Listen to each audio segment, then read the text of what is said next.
Hello, thank you so much for coming back. Today, what we're going to be talking about are why are so many children of color being identified for special education?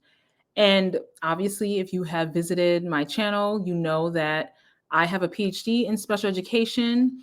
I like to talk about it. I also like to talk about other things in education, nothing having to do with special ed, but I think this is very important because there are a lot of children of color being identified in special education. So we're going to look at some research, of course, I love research, and then we're gonna highlight a book that talks about this very issue. It highlighted 12 schools, 12 students in a school district. It's in the southeast area of America. Very great classic book. Why are so many minority students in special education? I don't like using the word minority because I am not minor. I am major. Yeah, okay, yes, I am.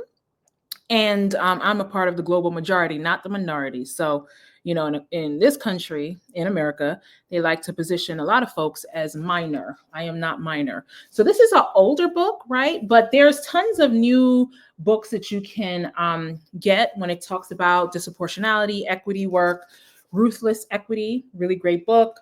Solving disproportionality, achieving equity, a leader's guide to using data to change hearts and minds. So these are some really great current books. Also, there's tons of research out there. If you ever Google disproportionality, you're going to find tons of things on government websites about disproportionality.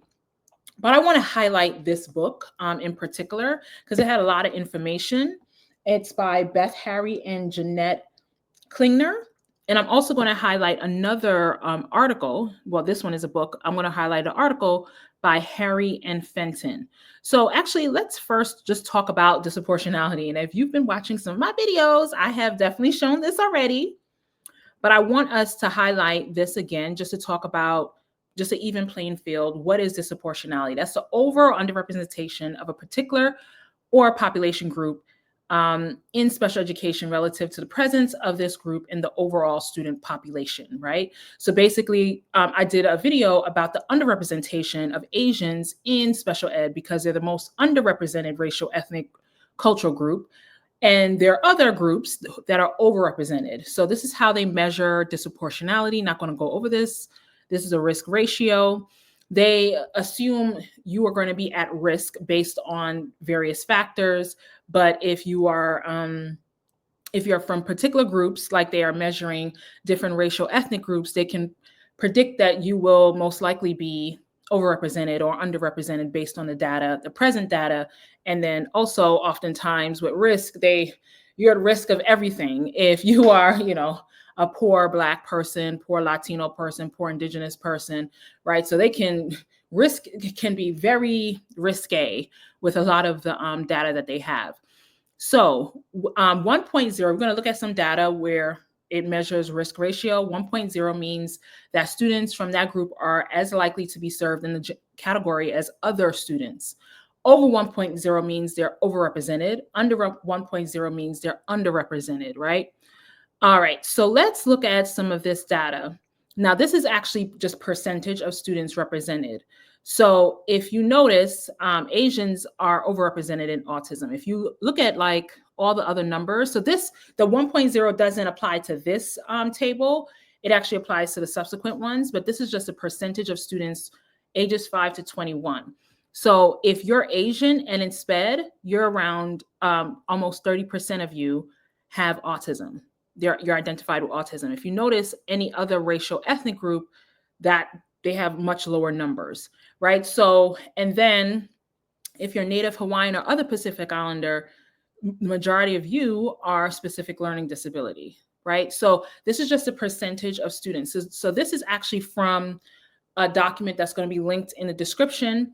From the first slide is the IDEA. They have to publish a report every single year about the findings of children in special ed across the country, right? So here, this is where the 1.0 come in, right? So 1.0 means you're just right. over 1.0 overrepresented, under 1.0 underrepresented. So right now, birth to age 2, you can see Hispanic, Latino overrepresented, Native Hawaiian or other Pacific Islander overrepresented. Whites are overrepresented from birth to age 2, but then tides turn, right? So as you can see, other racial ethnic groups are underrepresented. So once you reach age 3 to 5, American Indian, Alaska Native overrepresented. Native Hawaiian and other Pacific Islander overrepresented, white overrepresented, 2 or more races overrepresented. But now it turns. When kids are now full-time in schools, American Indian, Alaska Native, they're 1.5 times more likely to be identified in SPED. Black or African American, 1.33 times more likely. Hispanic Latino, 1.1 times more likely. Native Hawaiian and other Pacific Islander, 1.4 times more likely. 2 or more races, 1.1 times more likely. And who's underrepresented? Asians and whites now going into school. So what does this mean? In most of the classrooms that you may come across, you're definitely going to be, this is another thing. Boys are overrepresented in every disability type. So they're overrepresented in SPED. Poor people are overrepresented. So what you're going to see in many school districts across the country, across America, you're going to see poor, boys, and people of color, non-Asians in SPED. You're going to see a majority of those in many of the classes, right? So let's actually go into the specific disability types. So once you get into SPED, you're assigned a primary disability, and this is what's being reported. So as you can see, Black or African American, 2.2 times more likely to be seen as intellectual disability. Also, ED, almost 2 times more likely to be identified with emotional disturbance, whereas Asians are 4/5 less likely to be identified with emotional disturbance. But who are the most overrepresented? Let's just look again. American Indian, Alaska Native, and Native Hawaiian or other Pacific Islander. So these 2 rows, this one right here, this one right here, these are the folks who are overrepresented. So if you can see here, American Indian or Alaska Native are 3.4 times more likely to be identified with developmental delay. So that means before the age of 8, they are highly in special education, more so than any other racial ethnic group.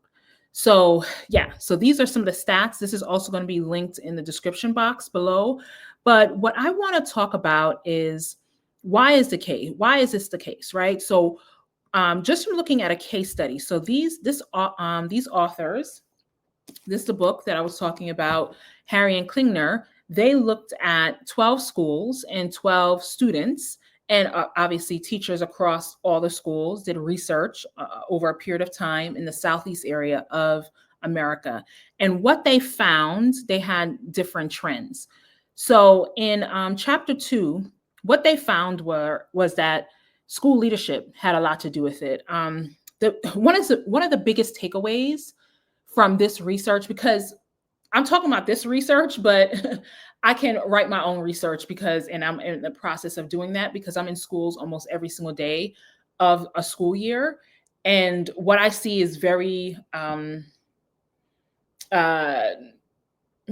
similar to what was represented in this book in various, I'm not saying for specific schools, but you could see this in a totality because I've been in schools across the country, in different countries. Also, I've been in a lot of classrooms. I've been around in my career, probably around 60,000 children have sat in probably around over 3,000 to 4,000 lessons at this point, all different racial ethnic groups for the students and for the teachers. And from early childhood, I've been in classrooms to higher education. But if you're talking about pre-K to 12, all classrooms from 3K to 12, really. So what I have noticed is very similar in many ways on, from this book. So school leadership. So how can I say this? So what they have determined, along with the other article that I'm going to talk about, they've determined that the least experienced principals are assigned to the highest need schools, which causes a huge conflict. So where you don't have the most experienced teach principals or even teachers, that also that the research does coincide that with the highest need kids, right? So there's a conveyor belt of principals. So principals are being in and out, like 2, 3, 4, 5 years, constantly being flipped in and out of school. So it doesn't lead to a consistency, right? So there's a lot of problems that arise. You have 4 principals in 12 years. I've worked in a school that had like 4 principals in 5 years. Like it's yeah, a lot of changing in leadership, lack of continuity in leadership, a lot of different rules. Things are not being streamlined. Assistant principals constantly being moved around to different buildings. Oh my God, my earring just fell off. Let me tell you, I am not a multi-take person, so I am going to put these earrings back in. Actually, let me just look at the screen so I can see what I am doing, because I am not going to stop this video. So we're going to talk a lot more. So as I do this, let's continue.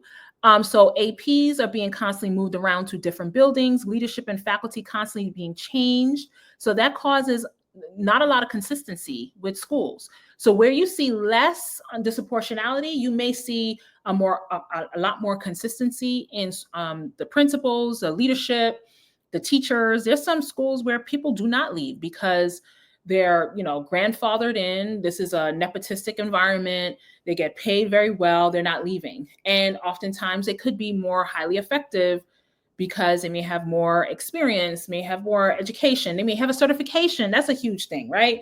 Our teacher is certified. Do they have the experience to even work with children who are more academically, behaviorally challenged, right? Principals are exerted tremendous influence over decisions at their schools. Oftentimes, some principals may not know about special education, may not have taught students with disabilities. So that is also can lead them at a disadvantage. Teacher quality. In certain schools where you see more disproportionality, you have a high number of inexperienced teachers, uncertified teachers, temporary and substitute teachers. Urban schools have higher turnover rates. Novice teachers tend to leave to more attractive schools. So they get like a 2 years experience here in a little city, and then they go to their nice suburb and they say, see, you wouldn't want to be you, right? So principals at wealthier schools transfer teachers deemed unsatisfactory to high poverty urban schools rather than going through the process to dismiss them. This is the research from this book, right? I'm not saying I saw this, but that's the research from this book. So teacher qualifications too. Lower income schools had teachers with less education, right? The majority of Black schools, teacher quality differed, right? Instructional skills, classroom management, social emotional behaviors had extreme highs and lows. So there's a lot of people in schools teaching a lot of Black kids may not have great skill sets. And I am not saying that this is across the board, because I've been in many schools where you had teachers of Black kids who had great skill sets. But this is particularly talking about disproportionality. Why do we get so many children of color in SPED, right? Few teachers lived in the areas of the very low income populations. Constant commuting was burdensome to teachers. Do they even know the students that they're teaching? Have they ever encounter these type of children, the racial, ethnic, class levels of the children, right? Also, assignment of teachers to classes. So which students will get the best teachers in the school? We can definitely talk about, if you're the best friend of the principal, you may get the favored position. I'm not saying listen. Yeah, that may happen. That may have happened. So some principals believed in ability grouping and others did not. Favoritism and punishment involved in the decision to assign particular teachers with certain kids, right? So there's so much we could talk about with that. In some schools, it was evident that the strongest teachers were assigned to the higher achieving students. Weak teachers tended to be placed in classes in which clustered children with challenging behaviors, low academic achievement, or both. Or they also had over referral rate for ineffective teachers, right? Okay, so there's a lot of issues with the assignment. Who gets to teach the students who are so-called more behaviorally or academically challenging? Firing, terminating ineffective teachers was a complicated process. Lots of paperwork, right? A lot of process and documentation constraining their ability to dismiss incompetent teachers. Policies where they would put problem teachers in an inner city school to suffer. The politics, the politrics in schooling. Now, let me just say it. I'm not saying this, but these people, they said it from their study, right? Discipline policies too, right? Right. So we can talk about researchers found that the issue of classroom management was more prevalent rather than the children themselves. Are the children the problem or the people managing the classroom the problem? Also, let me just say, right? Big class sizes, ineffective or inexperienced teachers, lack of certification. Also, you can be certified, have all the academics and education and all that, but you may not be a good classroom manager. Who is there to coach you to help you to do this? You can actually call me. I'm a coach. My information is in the description box. But groups of kids actually change their behaviors as they move from one teacher to another. Oh my gosh, that is, I wish all teachers just had like a camera, like a candid camera to see how kids behave in different settings. Let me just tell you, I would be in a classroom where a teacher will be in uproar over a very simple misbehavior. Oh, they're flipping pencils. Whereas another, and they feel like, oh, this child is something wrong with this child. Whereas another teacher is getting slapped in the face. And they're like, oh, okay, this is just what happens, right? like people have totally different perceptions of what misbehavior looks like. And then also students act differently based on the teacher, right? Out of school suspension too as well, huge. Discretionary, exclusionary discipline in schools, where schools are being students are being overly suspended based on racial ethnic background, based on class background, right? Schools admin at the center of the issue, lack of support and training when it comes to discipline, and then oftentimes some people straight to suspend. There are other options. You have restorative practices options, counseling, mediation, other things you can do other than just straight suspending a child. And I'm not saying we can get down in the comments and talk about, of course, I know you had a child that needed to be suspended. Okay. But other things need to, a lot of things that students are being suspended for are based on discretion and not necessarily based on law, right? So we need to really think about that. Scheduling and interruptions. Can we say that again? Scheduling and interruptions. Teachers are not getting their preps, right? Constant subs or not having subs. Hyper scheduling in the neediest schools. Constant interruption. First off, has your schedule changed 10 times? We need to keep the same schedule. We need to have consistency. So what this book actually determined, we're making kids special. It's not their special. We're making them special from the lack of, consistency in school environments, lack of coherence, bad schedules, no time to teach, hyper testing, constant movement of children.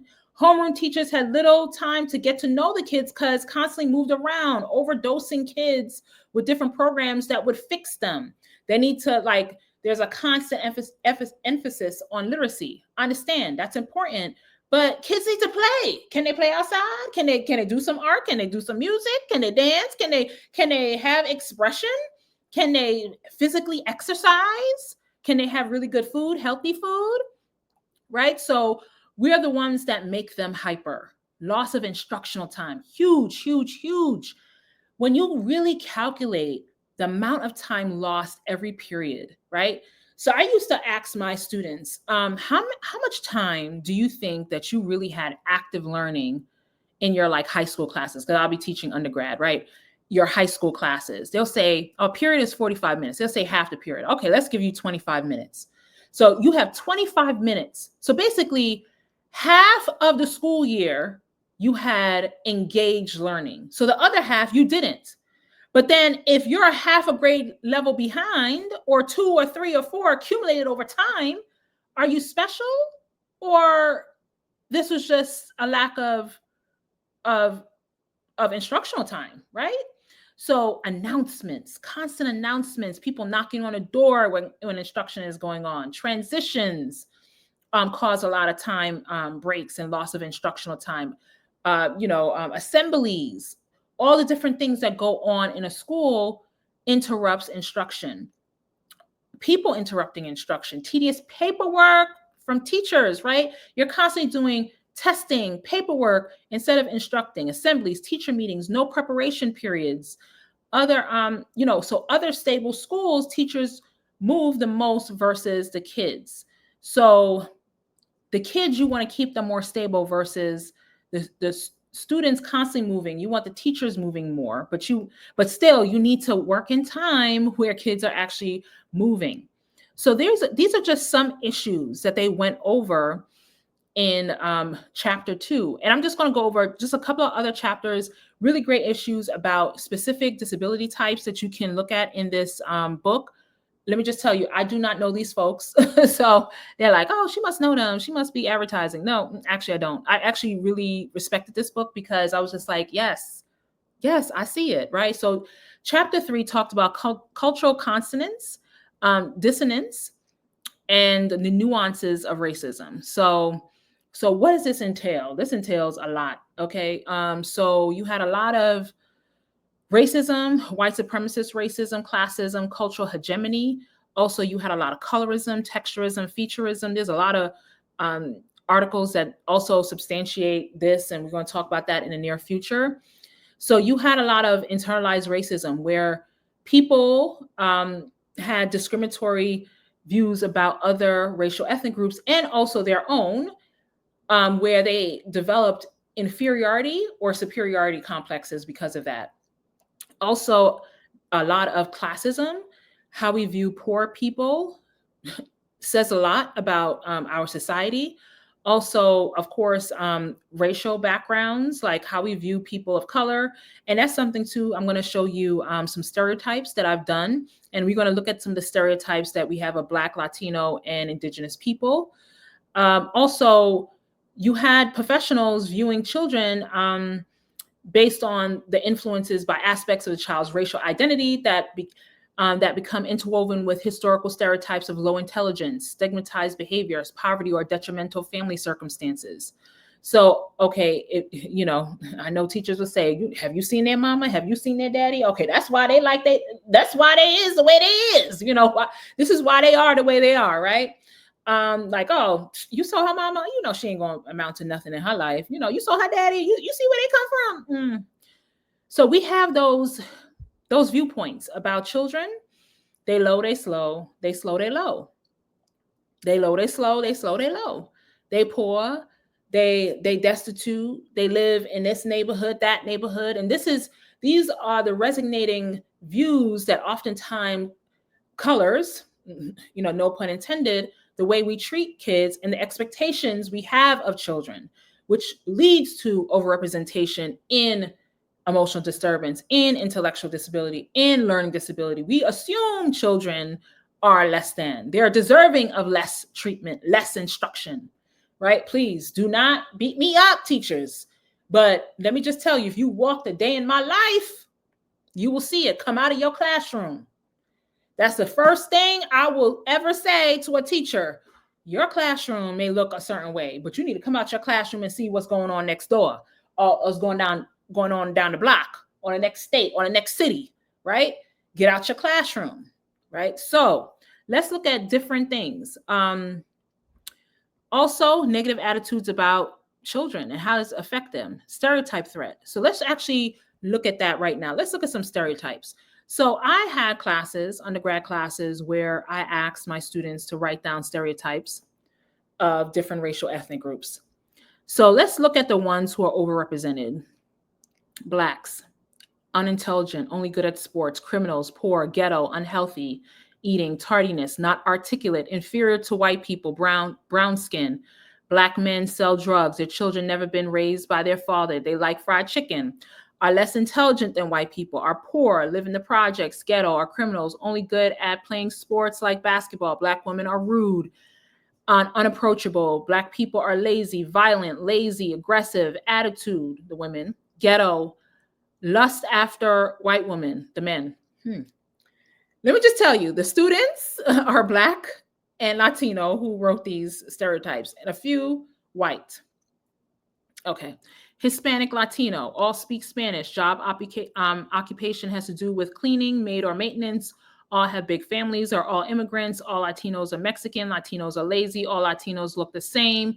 Spanish women are crazy. Mexicans are all drunks. Hispanic stereotypes, hardworking, usually a maid, gardener, handyman, low-level jobs, don't speak English, all speak Spanish, all have nice hair. Immigrants, love baseball, alcoholics, gangs, drug cartels, work hard, promiscuous, many children. Goodness gracious. Like I said, the people who wrote this were Black, Latino, and a little bit of white. These are the students. These are undergrad students, different age groups. So Native American, these are the most overrepresented in SPED. Wear a thing on their head with feathers, all live in teepees, ride horses, women look like Pocahontas, peaceful, connected to the land, spiritual. They don't speak English. They all wear traditional headdress with feathers, rituals, and chanting, bow and arrows, tribal markings, live in huts, warriors. First off, just even from reading those stereotypes, I don't even think that these folks probably met any indigenous people, right? Or they don't, because some of them, we can argue some of the students who wrote this came from indigenous people who probably in some ways were like this years ago. Not to say they aren't like now, but this seems like more of a media image of Native Americans versus a person-to-person interaction. Not to say they wouldn't be doing this or like this or wearing these or living here or there, but a lot of indigenous people are everywhere, right? But it seems very stereotypical, right? So these are, please get down in the comments. These are real statements. I am not lying. You can see there's unspelled words, all that. So these are real statements from real students, undergrad students I had. So let's actually go back to what we were talking about, stereotype threat. So that's a serious stereotype threat. If you are a child and all that you see and hear are some of these stereotypes, that's a huge threat.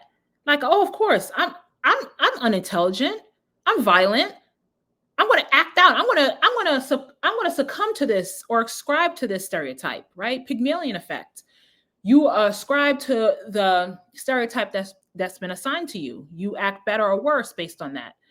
Low performance as resistance and withdrawal. I'm just not going to try because I'm already dumb anyway, right? That's what they think of me. Self-fulfilling prophecy. You start fulfilling what people think of you. Cultural hegemony. This is a huge part that we don't really talk about. Schools have particular code of conduct, right? In schools, you're not supposed to talk back. You're supposed to act a certain way, sit a certain way. Your girl, crisscross applesauce, right? Like you have certain rules and ethics and order that goes into schooling. And if you are a child that doesn't adhere to that, you're oppositional.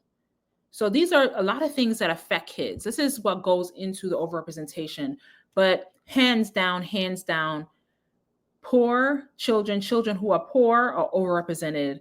And how we view poor people in this country is atrocious, you know? So first off, we spend more time criticizing the poor than changing policy and critiquing the reasons why they're poor, right? When are we going to create policies to get them out of poverty? When are we going to stop rounding up homeless people and putting them or throwing them out of certain environments and neighborhoods and not giving them adequate healthcare, adequate jobs, adequate homes, right? For them to take care of themselves. We don't criticize the people that put people in poverty, but we want to blame them for being in poverty, right? We blame the victim constantly in this country for being in poverty. And let me just tell you, the way we treat oftentimes some children who are in poverty, you will cringe. You will cringe, definitely. So the notion of the culture of poverty has no basis in research literature. This is a debunked notion of If you are poor, you have a culture of poverty, right? So this homogenizes people. This glosses over heterogeneous experiences people have. Also, we blame the poor. We see them as monolithic. We don't see them as, individuals or even groups of people who have different experiences. We stereotype folks based on these different notions of what we think about people in poverty. This is very paternalistic. It reinforces stereotypes. It blames victims. It fails to focus on the institutional structural factors that contribute to people being in poverty: the workforce, schooling, healthcare, lack of adequate housing, right? So all these different things that racism, white supremacist racism, that causes people to be in perpetual poverty, right? So there's many different things, many different people that have written about this. So we had Oscar Lewis talking about Mexican ghettos in the 1959, talking about people having a culture of helplessness, dependency, marginality, powerlessness, identifying them as having a culture of poverty, as having little or no sense of history, therefore lacking the knowledge to alleviate their own conditions through collective action, right?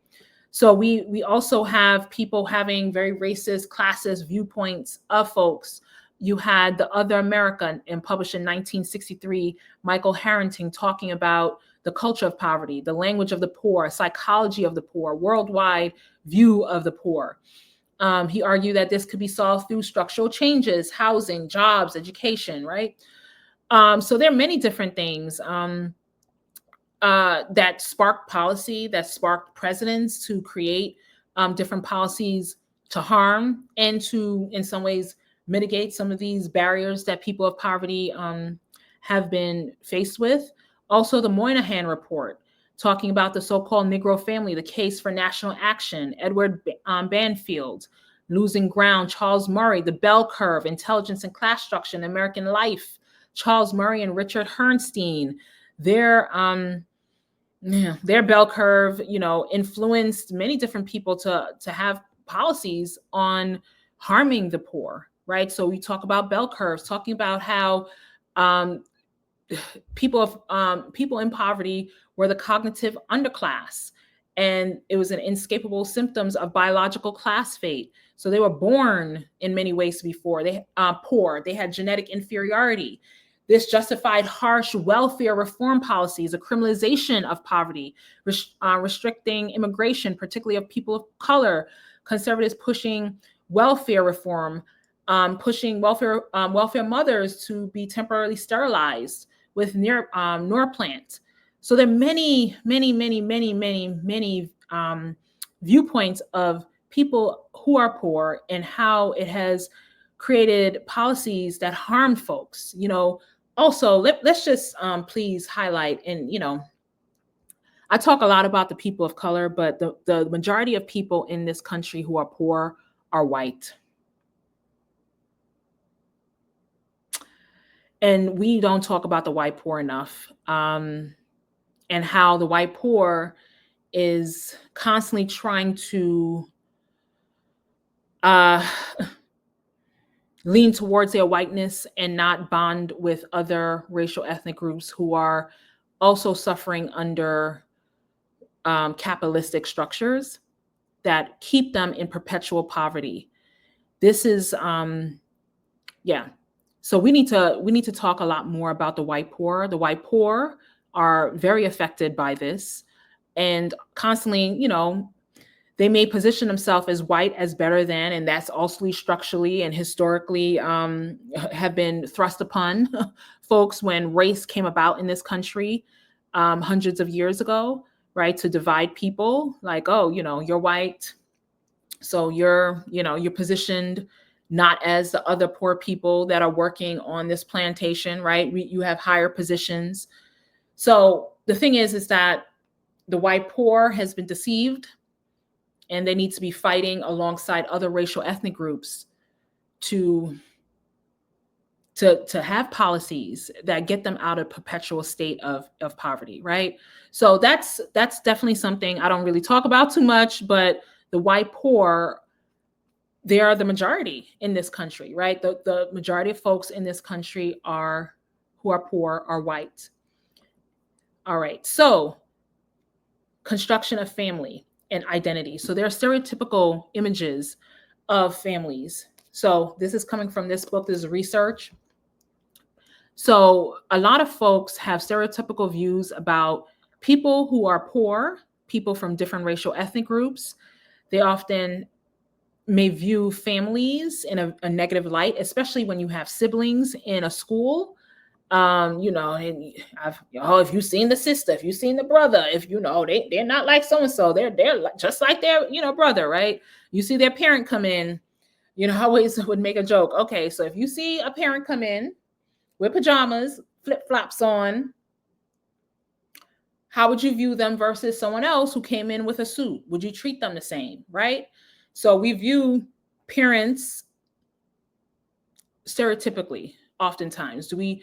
And also, should parents trust schools and teachers? Have they been proven to be trustworthy, right? So there's an image about Jawanza Kunjafu had a book about middle-class teachers and low-income children, right? You have a lot of middle-class teachers working, making six figures in some schools, and they're teaching poor children. How do you view those poor children?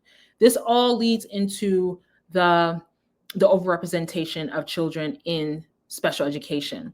So this video is getting long. This is one of my longest ones. Okay, so I'm going to cut it a little bit shorter because I'm just going to go over risk in schooling, the contribution of qualitative research to our understanding of the overrepresentation of minorities in SPED.